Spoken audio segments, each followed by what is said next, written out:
ओंकारबिन्दुसंयुक्तं नित्यं ध्यायन्ति योगिनां कामदं मोक्षदं तुभ्यं ओंकाराय नमो नमः।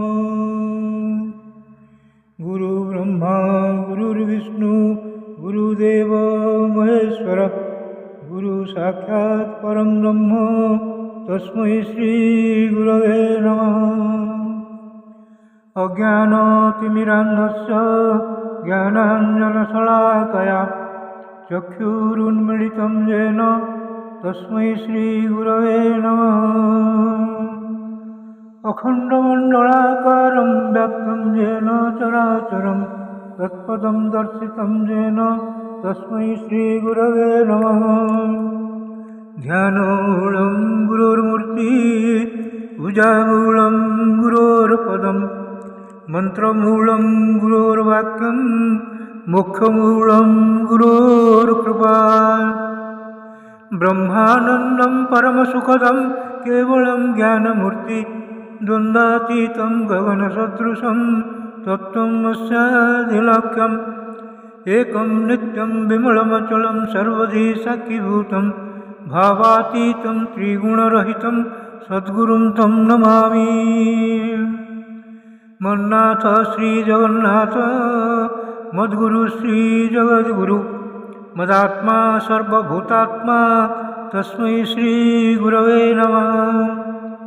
जंदारु ब्रह्ममूर्ति प्रणवतनुधरं सर्ववेदान्तसारं भक्तानां कल्पवृक्ष भवजलतरणि सर्वतत्त्वानुतत्त्वं योगीनां हंसतत्त्वं हरिहरनमितं श्रीपति वैष्णवानां शैवानां भैरवश्च पशुपति परमशक्तितत्त्वं च शाक्तं बौद्धानां बुद्धसाक्षात् ऋषभजतिवर जैनसिद्धान्तसारं तं देव पातु नित्यं कलिकलुषहरं नीलशैलाजिनाथम्।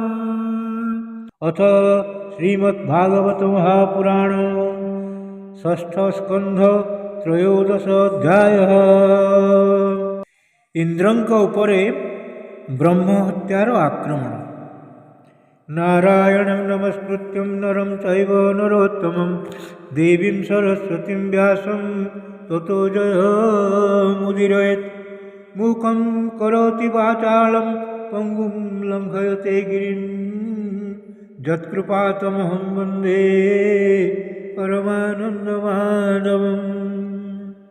निगमकल्पतरोर्गलितं फलं सुखमुखात् अमृतं द्रवसंयुतं पिबतं भागवतं रसमालयं मुहुरहो रसिका भुवि भावुकाः।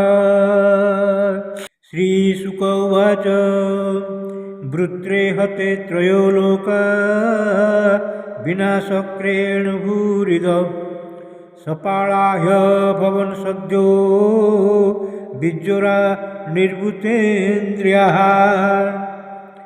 देवर्षि पितृभूतानि दैत्या देवानुगाः स्वयं प्रतिजग्मु स्वधिष्ठानि ब्रह्मेशेन्द्रादस्ततः। राजोवाच इन्द्रस्यानिवृत्ते हेतु श्रोतुमिच्छामि भो मुने जेनासन् सुखिनो देव हरेर्दुःखं कुतो भवत्। श्रीशुक उवाच वृत्र विक्रमसंविघ्ना सर्वे देवाः सहर्षिभिः तद्वथायार्थजन्निन्द्रं नच्छद्भीतो बृहद्वधात्। इन्द्र उवाच स्त्रीभूजलद्रुमैरेनो विश्वरूपो वधोद्भवम् विभक्तम् अनुगृह्णद्भिर्वृत्रहत्यां को मार्जहम्। श्रीशुक उवाच ऋषयस्तदुपाकर्ण्य महेन्द्रमिदमब्रुवन् जाजयिष्यामि भद्रं ते हयमेधेन मास्मभै हयमेधेन पुरुषं परमात्मानमीश्वरम् इष्ट्वा नारायणं देवं मुख्योऽसेऽपि जगद्वधात् ब्रह्मः पितृः गोघ्नो मातृचार्यः भवान् स्वादः पुल्लसको वापि शुद्धेरन् जस्य कीर्तनात् तमष्टमेधेन महामखेन श्रद्धान्वितोऽस्माभिरनुष्ठितेन हत्वापि स ब्रह्मचराचरं त्वं न लिप्यसे किं खलनिग्रहेण। श्रीशुक उवाच एवं संचोदितो विप्रैर्मरुत्वान् अहनत्रिवं ब्रह्महत्या हते तस्मिन् अससाद वृषा कपिं तयेन्द्रस्मा सहत्तापं निर्वृत्तिर्नामुमाविशत् श्रीमन्तं बाध्यतां प्राप्तं सुखयन्त्यपि नो गुणाः तां ददर्शाननुधावन्तीं चण्डालीमिव रूपिणां जरया वेपमानाङ्गीं जक्ष्मग्रस्तामश्रुक्पटाम् विकीर्य पलितान् केशां तिष्ठ तिष्ठेति भासुणीं मीनगन्ध्य सुगन्धेन कुर्वतीं मार्गदूषणम् नभो गतो दिशः सर्वाः सहस्राख्यो विशाम्पते प्रागुदीचिं दिशं तूर्णं प्रविष्टो नृपमानसं स आवसत्पुष्करनाळतन्तु न लब्धभोग यदिहाग्निदूतः वर्षाणि सहस्रमलक्कीततन्तः स चिन्तयन् ब्रह्मवधाद्विमोक्ष्यम् तावत्त्रिणाकं रहुषः शशास विद्यातपयोगबलानुभाव स सम्पदैश्वर्यमदान्धबुद्धिः नीतिस्त्रियस्तां गतिमिन्द्रपत्न्या ततो गतो ब्रह्मगिरोपहूत ऋतंभरः ध्याननिवारिताः पापस्तु दिग्देवतया हतौ जा तं नाभ्यभूद वितं विष्णुपत्न्या तं च ब्रह्मर्षयोऽभ्येत्य हयमेधेन भारत यथावद्दीक्षयाञ्चक्रुः पुरुषार्थ आराधनेन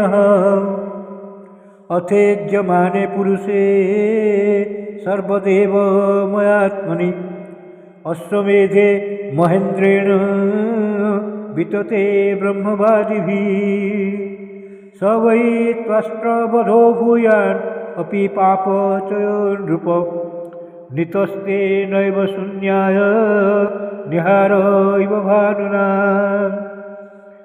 सवाजिमेधेन यथोदितेन वितायमानेन मरीचिमिश्रैः इष्ट्वाधिजज्ञं पुरुषं पुराणम् इन्द्रो महानाशविधूतपापः इदं महाख्यानम् अशेषपाप्ननां प्रख्यालनं तीर्थपदानुकीर्तनं भक्तिश्रयं भक्तजनानुवर्णनं महेन्द्रमुख्यं विजयं मरुत्वतः पठेयुराख्यानमिदं सदा बुधा शृण्वन्त्यथो पर्वणि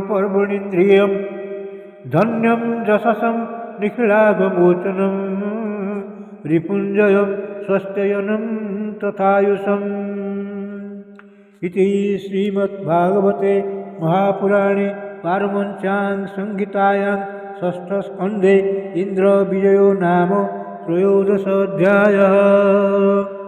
भीमस्यापि रणे भङ्गो मुने अपि मतिभ्रमं यदि शुद्धम् अशुद्धं वा मम दोष न विद्यते। श्रीकृष्णार्पणमस्तु श्रीकृष्णार्पणमस्तु श्रीकृष्णार्पणमस्तु।